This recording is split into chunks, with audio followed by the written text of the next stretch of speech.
What's up, everybody? It's your girl D. Welcome back to my channel. When we talk about wealth preservation, we are talking about investing into items that will retain value after the impending collapse. When it comes to prepping, people tend to jumble wealth preservation and barterability a lot together. If I had $1 for every time I heard the joke, "I'm not gonna stockpile silver because I can't eat it," I would be a very rich woman, okay? As a prepper, your barterability should be the ability to reproduce something over and over again. You guys need to get this down. It is your skill set that is unique to you. Why is this important? Are you stockpiling the right items that somebody would even want? You might like to use charcoal toothpaste, and somebody else might not want that.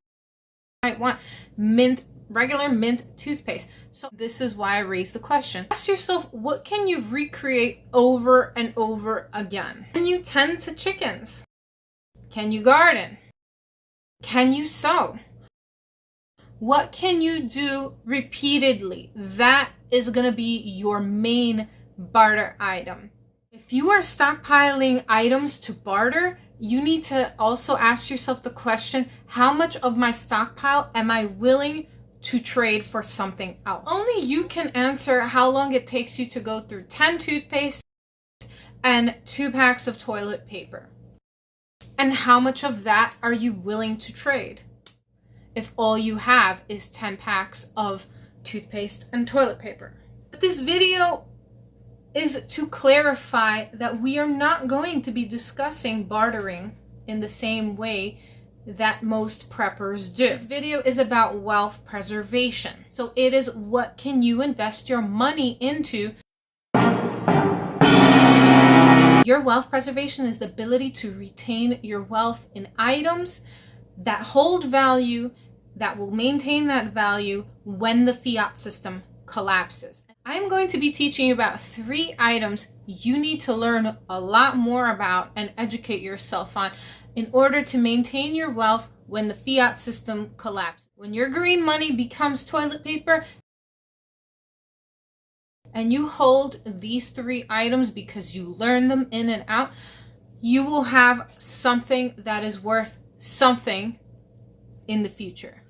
And these items are not meant to be bartered with, right? Because we're going to be bartering our skills, our things that we can reproduce over and over. Learn a skill, learn several skills, and those will be your barter items. And stockpile those types of things that you need for your specific skill set. For example, I am a designer and I make things. I am going to stockpile for barter threads, safety pins, various fabrics for different needs, zippers, things of that nature. Those are going to be my barter items. But my wealth preservation is going to be in items that I am going to hang on to for when a new fiat system arises or society rebuilds or something of that nature. I want to trade it for something bigger. That's my investment. So what are some items that hold value? Number 1, paintings. In 2021, a Massachusetts man bought a $30 painting from an estate sale. It turns out the painting was from a 16th century artist named Drewer. He took the painting to a gallery, and the gallery is currently authenticating it because this was only in 2021. It's going to take them 3 to 4 years to authenticate this piece of artwork. And if it turns out it is authentic, this guy is going to be cashing out with $50 million for a $30 investment. Guys, hear me out when I say paintings is something you want to invest your money in. So how would you know which painting is worth what? First of all, it needs to be a desirable artist. The colors are important because colors make us feel different emotions. Was it owned by someone notable before you were interested in purchasing it? Is it a good subject matter? Is it painted on something of quality? Is it a good size? So there's many things that go into investing into art. Fun fact, so in the movie Titanic, when Jack first enters Rose's room, he looks at the painting Water Lilies by Monet. And in addition to that, the filmmaker James Cameron, he got copyright infringement for using a Picasso painting as well. And he had to fight copyright infringement for many years in court to use the painting, the Picasso painting, in the movie. Eventually, they ended up replacing the Picasso painting with something else. I don't really know. I don't know if he ended up arguing that it was a fair use, but there was many issues over using these famous paintings. In addition to that, we have to ask ourselves the question, why did Rose even have access to such important paintings in the movie Titanic? She was engaged to Cal, who was an aristocrat. Again, going back to the fact that she was engaged to someone that was rich. And when we look at reality outside of the movie, we're looking at celebrities that also invest into art, such as Leonardo DiCaprio, Jay-Z and Beyonce, Victoria and David Beckham. In 2017, a website called Masterworks was founded, and Masterworks is basically like the S&P 500 for artwork. So you can invest fractional stocks into these really expensive paintings and be a partial owner of artwork. Art will always hold value over time. It is worth learning about and understanding and making that investment. Number 2 on my list that you really want to learn more about is going to be gems, gold, and silver. Gemstones that are going to really hold value are going to be blue sapphires, emeralds, rubies, and garnets. Fun fact, in 1800 BC, Mayan dentists would drill holes in order to decorate teeth with gemstones. It was also a remarkable ability to drill the hole into the tooth without actually fracturing the tooth. The sealant that was used to adhere the gemstones onto the teeth was so good that it actually helped reduce inflammation, infection, and tooth decay in the mouth. It was so strong that it was still found on the teeth thousands of years later by archaeologists. So gemstones will always hold value when the stock market is down and fiat currency loses value. Third thing that's going to help you on your wealth preservation journey that you should learn more about is vintage wines. When you go into a liquor store and you're shopping around, looking around for wines, there's 2 things that's very important on the bottle. It is the date and the place where the wine was made. Those 2 things will tell you a lot about the quality of the wine. You can easily Google where that wine was made and the year and see if it was a good year for that wine. And that will indicate to you that the wine is worth spending the money. You can see, oh, it was a bad harvest, or it was, they struggled a lot with the weather, blah, blah, blah. You will learn that if you simply Google it, and you will see that it's not a good wine, or it is a good wine, or whatever. The difference between very expensive wine and very cheap wine is that someone is manually picking the grapes. They are analyzing them to see if they're going to be good quality grapes for this wine. And that is a very long, tedious process. That is what can raise the price of the wine significantly. Your cheap wines that you're buying at the grocery store, those were picked by a machine that just went ba ba ba ba ba, took all the grapes, and then they made wine out of that. They were not analyzed if the grape was good or not. It just got thrown into the jar and bam, there you go, your $10 wine. There's a lot to know about when it comes to wine. There is a website called winespectator.com. In the past, they had a wine database that you could use to look up your vintage wines and see what it went for at auction price. They recently took that down, but you can still subscribe to their website and get the latest information and articles that will tell you more about different types of wines. For example, I also typed in collecting into the search bar, and a lot of news articles popped up about different wines that went for what in different auctions. You can also pay to join as a subscriber. It is $59.95 for a year subscription, and you can get all the latest news on wine and learn about your wines and get to know them down packed. Those are the items that you should learn more about. In addition to that, there are 3 more obvious items that you can get to know about, but they're more out of reach if you are poor or middle class. And some of those things would be investing into luxury fashion goods. For example, a luxury bag can rival an investment in the S&P 500.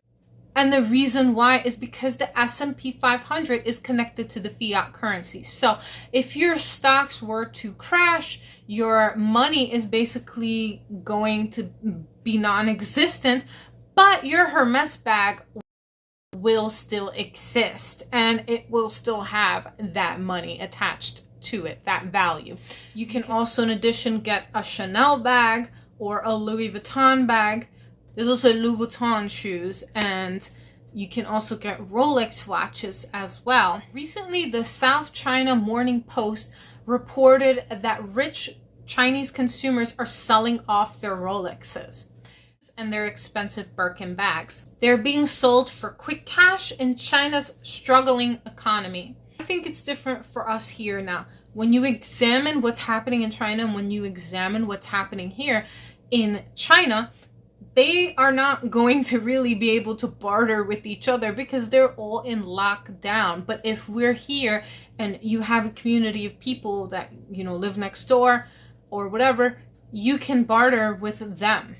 So I think it's a little bit different. Like, the Chinese are not even allowed to leave their apartment complex to go to their family member's house or anything like that. So I think in desperation, they are selling off their wealth preservation in order to survive. They're not using their barter items to survive. They're selling off their wealth preservation to survive. Your wealth preservation items should be when you have nothing left to barter, which is what I'm saying, why I'm saying to you guys, you need to have a skill set you can barter. Because when your 35 toothpaste that you stockpiled are down to 0, it's going to come down to your skill set that you're going to be able to barter, not your toothpaste. Another thing you can learn to invest in is vintage cars and, good property or luxury real estate. Again, luxury fashions, real estate, and vintage cars, they're going to be out of reach for a lot of people. That is why these 3 items are separate in the list. There are more things that if you have the money to invest in and you're willing to invest into those items, then you can. I understand that not everybody will be able to do so, including myself. I know you might be watching this video thinking, why would you even mention the 3 luxury items that you could learn to invest into? So I'm going to give you 3 items for the middle class and poor people that you could learn to invest into. Some attainable things for the poor and middle class to invest into as wealth preservation. On my list, at number 1 is champion shirts. The most watched sport on TV is NFL Super Bowl. So if you snatch up one of the shirts, the championship shirts, and you hold it onto it for many years, that will hold value. You can eventually end up selling that for a lot of money or trading it, or that holds wealth. So you can hang on to those items, keep them crisp, and keep them in a nice dry cleaning bag for wealth preservation. The second item on my middle to poor class list is Jordan sneakers. These sneakers hold a lot of wealth preservation. If you collect them, you can end up selling them for hundreds of dollars later on down the line.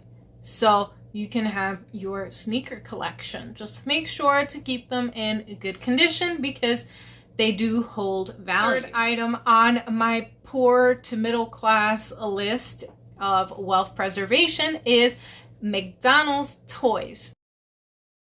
So if you purchase a McDonald's Happy Meal, you will get a toy. If you hang on to this toy and it ends up turning vintage, in 20 years or so, you will be able to sell that toy for some good amount of money.